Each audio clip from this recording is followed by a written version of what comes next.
Hello, everyone. Thanks for tuning back in once again to Queen Ahmadiyyah TV presents Beyond the Realm. Okay, so we're going to be talking about this. We're going to be talking about this demon that many people claim to have seen. It wears a hooded black cape. Some have described it as looking like Darth Vader. I saw this thing myself in a home years ago, over a decade ago. Okay? I'm glad you're doing this in the daytime, Queen, so I can catch it live. Oh, thank you, beloved. Okay, so let's get into it.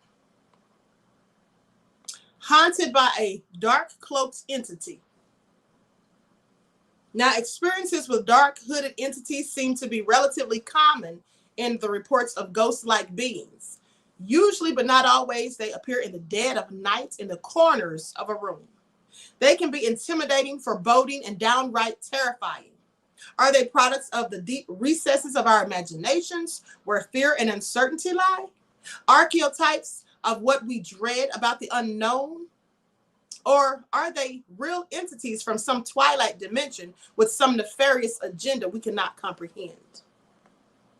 To those who encounter them, like the author of this story that follows, there may be no difference. Whatever things they are, they haunted his consciousness for years, and this is his story.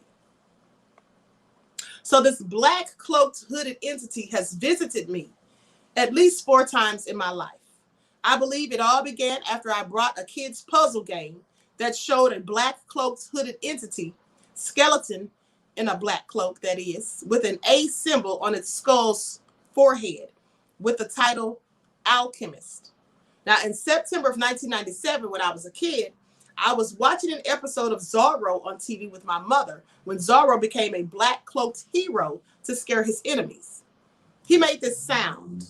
That night at 4 a.m., I was awake in my bed when the bedroom door opened and I heard this exact same sound.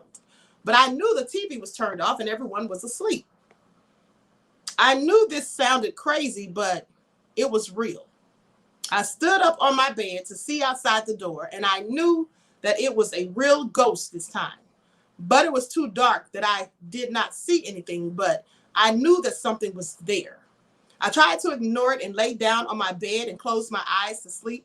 Suddenly, I became paralyzed and could not move while I could hear a strange sound that sounded like a high-pitched airplane engine, and I could see a pathway image in my head as if if I was moving at a very high speed. It was terrifying, or perhaps this entity had the power to control my emotions. I was frightened to the point that I was able to get control of my hands. So I rubbed my eyes very fast to get the image away. But then I became paralyzed again. However, the image and sound were gone, and a new image appeared that showed a tree and a grassland with 2 people who were talking about something. I was not frightened anymore. So I smiled to show the ghost that I was not afraid. So the image disappeared and I was able to open my eyes and move again. It seemed that the ghost had a power over me when I was afraid, but when I was not afraid, then the ghost would not touch or couldn't do much. So then the next incident happened in 1998 when I was playing a video game. At the corner of the reflective frame of the screen of the TV, I could see something moving behind me. It looked like the black cloaked hooded figure with a bit of white skull inside the hood. I looked back, but did not see anything. I was then overcome with a rancid smell as if someone was dead and rotting for days in the bedroom. I investigated to see if it was a dead rat in my bedroom, but I already knew that was impossible since I lived on the 4th floor of an apartment building and I had never seen a rat in the apartments. Then the third appearance, and let me tell you something, when a demon is present, you will smell like a filthy, foul, pungent smell. Smells like dirty mop water, feces, sulfur, rotten eggs, anything that stinks, you name it. That's how it smells. Now, so that was clearly the rancid smell that he was smelling. Now, the third incident happened late at night. I could not sleep because I was hungry. So I went to the kitchen to find something to eat. While I was slicing some sausage, I caught something out of the corner of my eye outside the door of the kitchen. Now, it looked as if there was a transparent black cloaked hooded figure with no legs, no arms, and no face, moving above the air or moving above the floor in the air at the fast speed, while its hood was staring down as if it looked down or if it was looking down while walking.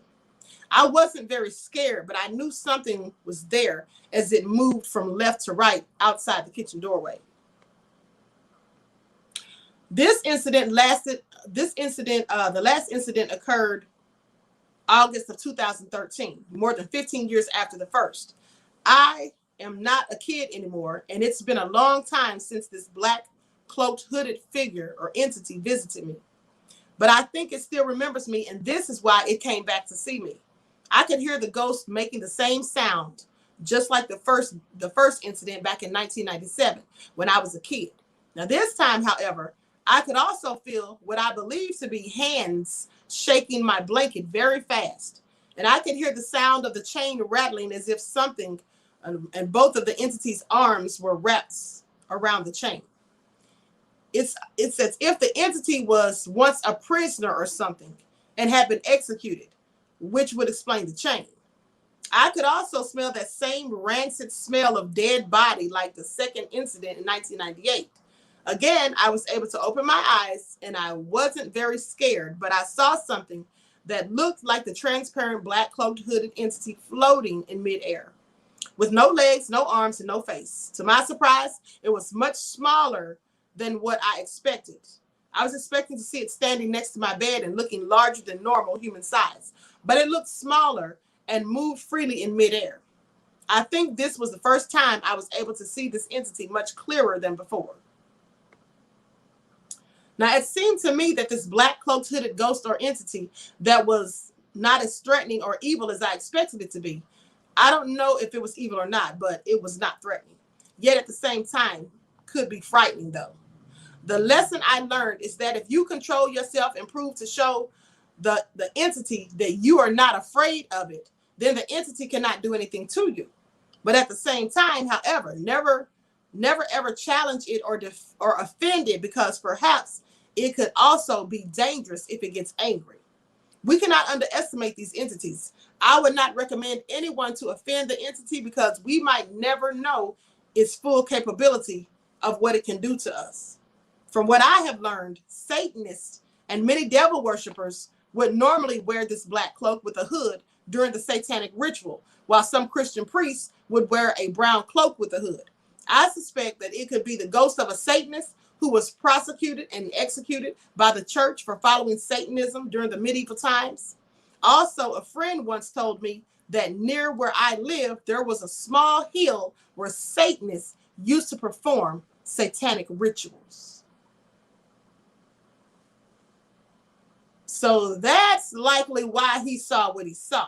Sounds crazy, but that hooded thing that he saw, I've seen it too before. I have seen it too before. Now, so let's talk about it. Let's talk about it because there's numerous shadowy figures that people have seen. Now, I'm going to tell you like this. For those of you, I've had plenty of paranormal experiences, like I attract the stuff. I act like it's not there. Absolutely. For those who attract these things, that's usually because you have a sixth sense. Because these entities are attracted to people who have like a sixth sense, because you're in between realms. You're in between the spiritual realm and this realm. So that's how they are attracted to you, because you're actually in their realm, because they come from the spiritual realm. Some of them are malevolent and some of them are benevolent.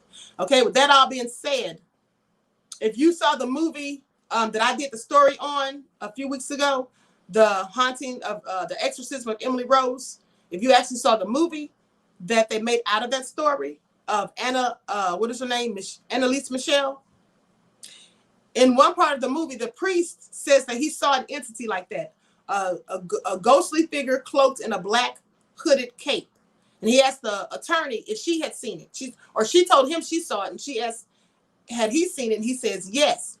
And he says he's seen it every day since then. So both of them talked about the same entity. And I saw it too. When I saw it, it was standing in a doorway in the dark of night. When I woke up, it was standing like The bedroom, you had to walk down like 3 steps to get into the bedroom. And it was standing at the top of the steps in the doorway, looking dead at me. And all you could see were the glowing eyes, and it looked like it had its hands like this. And you could see the eyes and the hood. It looked like a Darth Vader type outfit that it had on. Really spooky. And so I did some research on it back then. That was years ago. And that house was clearly haunted, honey, because I'm not the only one that saw ghosts in that house. Several people that came there also said they saw things. But the when I looked it up, it said that these entities with this black hooded cape, that they're demons. There's some type of demon, I forget the name of them, but that the taller they are, the higher their rank in hell. And they look like Darth Vader. And let's not forget Darth Vader in the movie Star Wars. That's clearly what he represented. That's why his name was Darth Vader, right? Okay. With that all being said, remember Luke Skywalker always wore white. His name was Luke Skywalker, what they got from the Egyptians, the ancient Cometians, where they talk about how the sun takes 12 steps across the sky. When they say the sky walks, or the sun walks across the sky, that's where they got the name Luke Skywalker. And then Darth Vader, when they were always talking about the force be with you, that was the dark forces that Darth Vader represented. And Luke represented the good ones. Okay? The powers of darkness is what Darth Vader represented, i.e. demons. All right?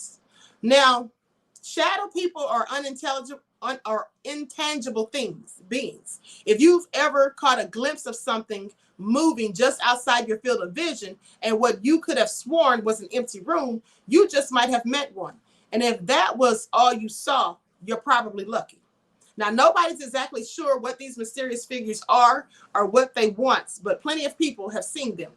There are reports all describe shadowy people as pitch black apparitions that appear intelligent, move unnaturally quickly, and reach or walk through solid objects. Sometimes these apparitions are content to lurk in corners or doorways without doing anything particularly unsettling, and some may not even take notice of humans at all.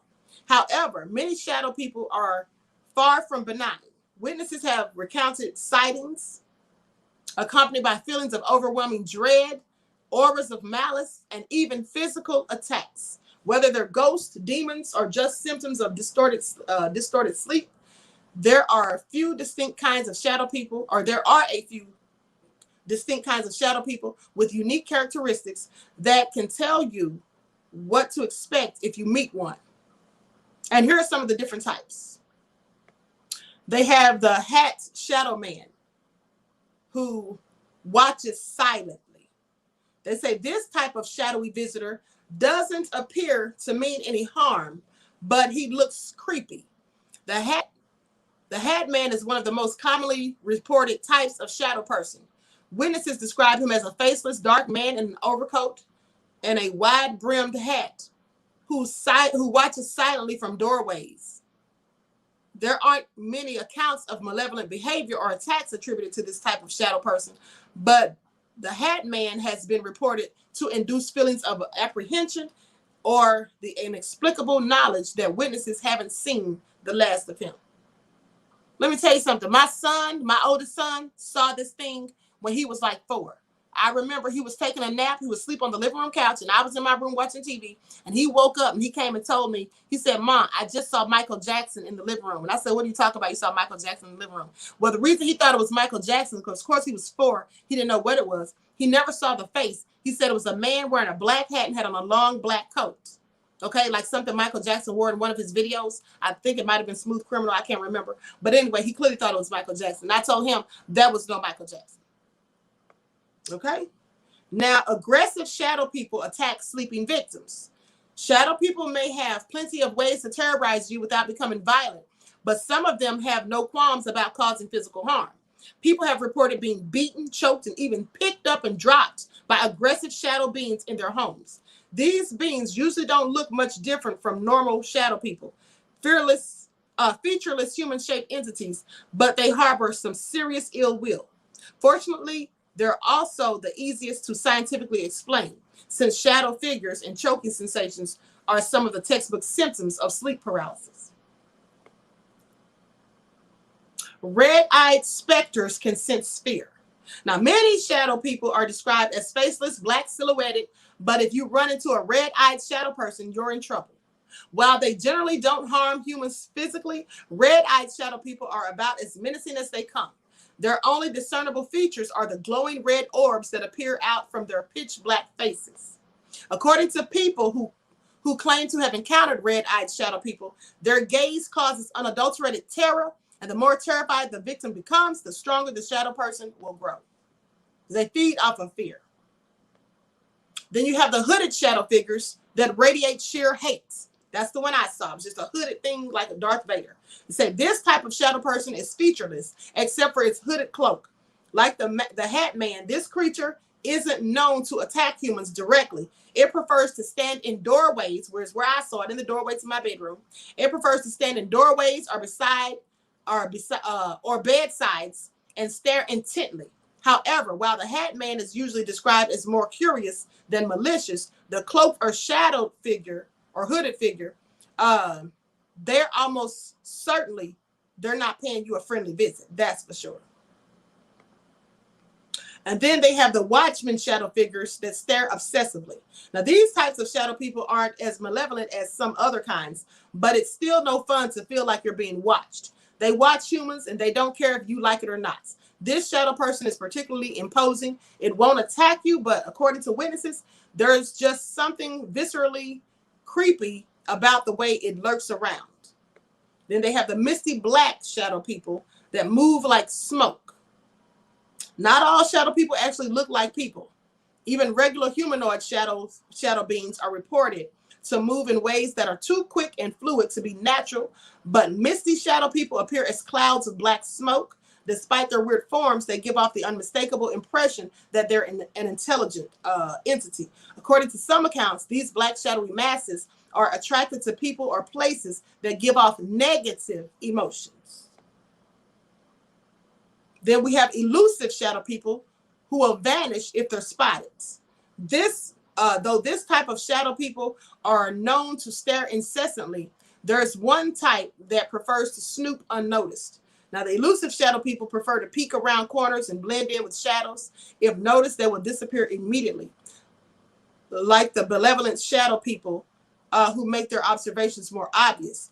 These elusive shadows don't incite any negative feelings, but some people believe they serve as scouts for more malicious entities. Others, though, feel like they are just playful and curious. I don't think they're playful at all, honey. I've seen those too, beloved. Yeah. Nima Nura says, you've seen those? I've seen those too. And let me tell you something. I woke up 6 o'clock in the morning. This was years ago in this house I used to live in. And I saw two of these elusive shadow figures standing right there by my bed. I popped up and they took off running. They ran into the bathroom, into the walk-in closet. And I went in there and guess what I saw next? A cat. A big, huge black cat, and it disappeared. And I think it was a shapeshifter. I called the paranormal investigators the next day. And speaking of that, here's when they're talking about cats. Shadow animals exist too, but they're tricky to see. It says shadow people normally manifest as inky outlines of humans or shapeless clouds of black mist, but plenty of people have claimed to see shadow animals as well. Shadow animals don't show up as often as shadow people, and they're more difficult to spot because they stay low to the ground and move astonishingly quick. Shadow cats are the most common type of shadow animal, but there have also been alleged encounters with shadow rats, birds, spiders, and even apes. Now, they don't appear to pose any more danger to humans than real animals do. However, some shadow cats, like real cats, aren't afraid to make life difficult for people or animals that they don't like. So anyway, they've got forest shadow people that you might see if you're out in the forest. They've got benevolent shadows that just want company. But hold on, let me tell you the story of this guy, because I believe he saw one of those red-eyed ones when he went out of the house one night. Hooded figure with red eyes. So he says, when I was younger, around 12 years old, my cousins moved in with me due to family issues. Now, they were all younger than me, but there was about 6 of us, including my sister. We decided it would be fun to try the old Bloody Mary legend. Now, I never believed in that stuff, nor did I know much about the paranormal world. So I went into the bathroom by myself and turned off the lights. I said Bloody Mary 5 times and nothing happened. I went to turn the lights on and came face to face with a hooded figure. It was dark, but it looked like it was wearing a cloak and it had glowing red eyes. I jumped back and started screaming. My cousins came rushing in, but the figure disappeared. I told them what I had seen, but no one believed me. A few years later, around the age of 17, I started to experience weird things at night. I would be half asleep and be woken up by a noise. My bed began to shake, and I would often see a man standing at the foot of my bed. He was always wearing a trench coat and a hat. He never spoke, but stood there for a few seconds and would then disappear. Now, this would happen at least once a month. And a few months after it first started, I seen the hooded figure again. I was asleep one night and was awakened by something. I sat up a little bit and turned to my door. The hooded figure stood in my doorway. After looking at it for a minute, it vanished. It was the same figure I had seen in the bathroom. That was the last time I ever saw it. However, my bed still shakes at night, and it has become so frequent that sometimes it happens more than once a night. Another weird thing that happened was when I was 18, I started dating this girl. After a few months of dating her, I noticed she began to act weird. I asked her what was wrong, and she told me about how every night lately she'd wake up and a hooded figure with red eyes would be standing in her doorway. I had never told her about seeing the same thing. I eventually told her. We are broken up now, so I have no idea if she still sees it or not. I don't know if we were somehow connected and that's why we both saw it, or if there is another explanation for it. I have yet to discover the reasons behind my bed shaking at night. Honey, your bed is shaking at night because it's a demon shaking. And the same thing that you saw with the red eyes was a demon too. And at the end of the day, that girl likely got his demon when she came over there and it followed her, attached itself to her. And that's why she saw it too in her doorway. Because I'm quite sure she wasn't seeing it before she started dealing with him. That's why it said she started acting crazy, okay? You can take up other people's demons, honey. That's why you got to be careful who you're messing around with, because they have something called soul ties. And people who have demons and demonic energy, you messing around with them intimately, and those things can get attached to you. All right? But these. Thanks but no thanks on that note. But Ryan says Joe Biden's night gig as Slender Man. I'm so through. That's a good one. Not Slender Man. Sandy says, I stayed in an apartment in Rincon, Georgia. A little after 3, I felt a figure watching me sleep. My eyes shot open, was able to turn to see it, and couldn't move until after I blinked. Nice complex though. Silent D. Man, I would not even say Candyman in the mirror. Okay, Puttin' these. Who does that? Yep, Queen. That is why I am waiting.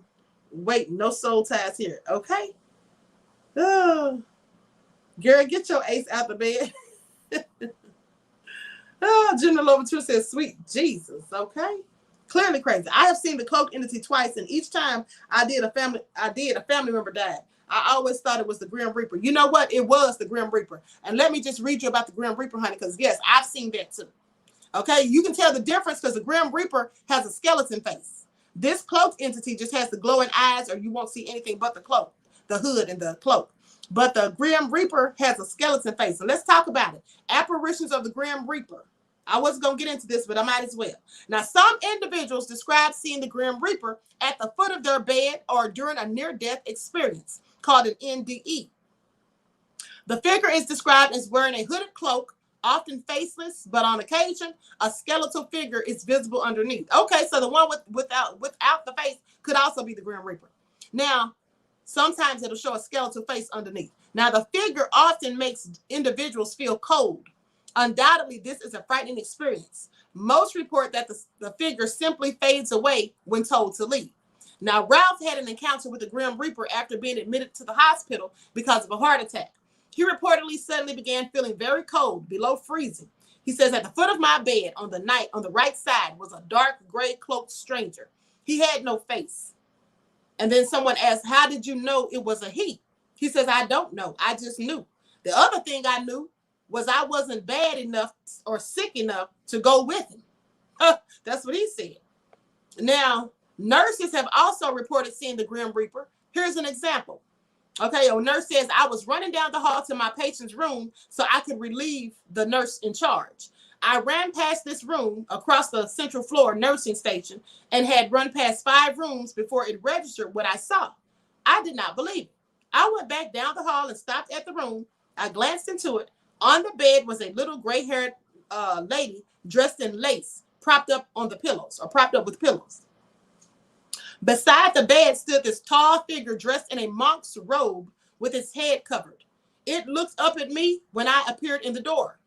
His face was a skull with tiny red fires for eyes. His hands were skeletal, were patiently folded over each other with dark sleeves. My impression was he was just patiently waiting. That happened in 1997. Now, the first story I told also happened in 1997 about the person who said they wasn't sick enough, even though they just had a heart attack. Now, they say the Grim Reaper is not always reported as a frightening figure. Sometimes he is helpful. A man reported being on his couch one evening watching television. He said he saw the cloaked figure of the Grim Reaper, realizing someone was close to death. So he ran upstairs and found his wife had attempted suicide. He was able to call an ambulance in time to save her life. That happened in 1992. Now, in her book, Dancing Past the Dark, Distressing Near-Death Experiences, the author Nancy Bush describes not only distressing near-death experiences, but also distressing deathbed visions. Based on the information in this book, these Grim Reaper experiences could well be called distressing near-death visits, as described in this course. Now, these experiences are similar to the previously described near-death visits, but felt as distressing. In these cases of distressing near-death visits, the patients perceive a figure as frightening, thus naming it the Grim Reaper. A parallel could be made with a patient who saw a hooded, faceless figure, but instead of being distressed, interpreted the image positively, believing the figure to be Jesus. From the research about distressing experiences, we now believe there are distressing near-death experiences, distressing deathbed visions, and distressing near-death visits. In all 3 cases, the distress can come from the way a person interprets the image and or experience, not necessarily what is said or done. Whew. All sounds nefarious. I don't know who was talking about that. They think that thing was Jesus, honey. I don't think Jesus would show up in the dark of night, dressed all in black with a hood on, scaring the crap out of you, okay? But these. Terry says, I'm calling on the Most High now. Thank you, Queen, for talking and validating this. Yes, on both occasions, and neither had a face. Absolutely, EA. Absolutely. Okay, so I'm going outside to the garden and going to pick some sage and bring it inside and burn it right now, says Habaristra. Y'all are too much. Anyway, I'm going to conclude this broadcast. I would like to thank you all for tuning black in once again to Queen Ahmadiyyah TV Presents Beyond the Realm. I hope you enjoyed the information. Don't forget to tune black in at 6 p.m. on Queen Ahmadiyyah TV, Queen Ahmadiyyah Shakur TV show, and on Authentic Black Goddess TV, because I'm going to be giving you your daily vitamins, and we're going to be talking about the war that has been waged on the new black media by some of these nefarious haters out here in YouTube streets. All right? All right. So with that all being said, I hope to see you all right black in the chats. Some of these spirits can help us overthrow white supremacy. I actually believe that they are white supremacy, so I don't know about that, Dara. But maybe, I don't know. I'm not going to try to find out, though. You're welcome, Terry, beloved. Terry says, thank you, Queen. So I hope you all enjoy the rest of the day, and I hope to see you all right black in the chat at 6 p.m. Peace.